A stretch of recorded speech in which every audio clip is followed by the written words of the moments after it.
1 Samuel, chapitre 13. Saül était âgé de 30 ans lorsqu'il devint roi, et il avait déjà régné 2 ans sur Israël.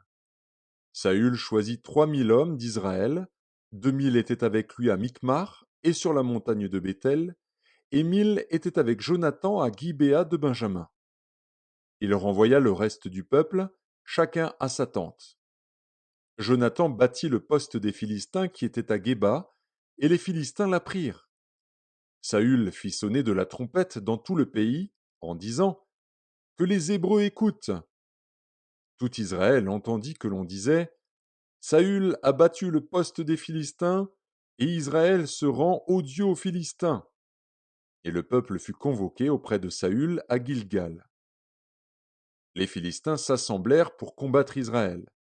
Ils avaient 1000 chars et 6000 cavaliers, et ce peuple était innombrable comme le sable qui est sur le bord de la mer.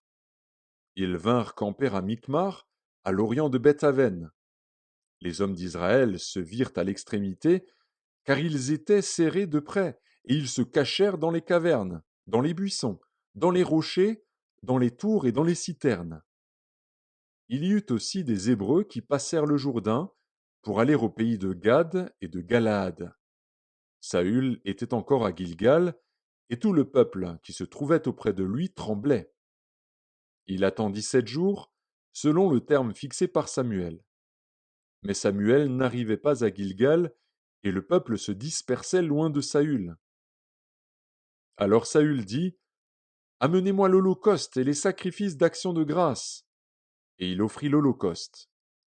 Comme il achevait d'offrir l'holocauste, voici, Samuel arriva, et Saül sortit au-devant de lui pour le saluer. Samuel dit, Qu'as-tu fait?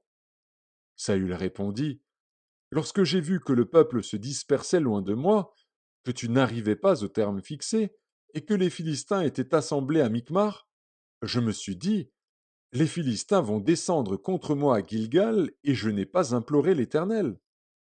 C'est alors que je me suis fait violence et que j'ai offert l'holocauste. Samuel dit à Saül, Tu as agi en insensé. Tu n'as pas observé le commandement que l'Éternel, ton Dieu, t'avait donné. L'Éternel aurait affermi pour toujours ton règne sur Israël. Et maintenant ton règne ne durera point.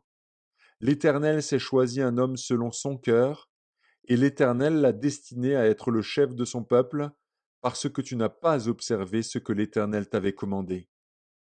Puis Samuel se leva et monta de Gilgal à Gibéa de Benjamin. Saül fit la revue du peuple qui se trouvait avec lui. Il y avait environ 600 hommes. Saül, son fils Jonathan, et le peuple qui se trouvait avec eux avaient pris position à Géba de Benjamin, et les Philistins campaient à Micmac.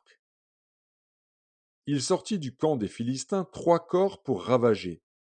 L'un prit le chemin d'Ophra, vers le pays de Shual, l'autre prit le chemin de Beth-horon, et le troisième prit le chemin de la frontière qui regarde la vallée de Tseboïm, du côté du désert.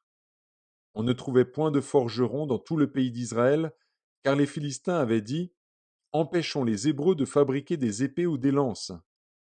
Et chaque homme en Israël descendait chez les Philistins pour aiguiser son soc, son hoyau, sa hache et sa bêche, quand le tranchant des bêches, des hoyaux, des tridents et des haches était émoussé, et pour redresser les aiguillons.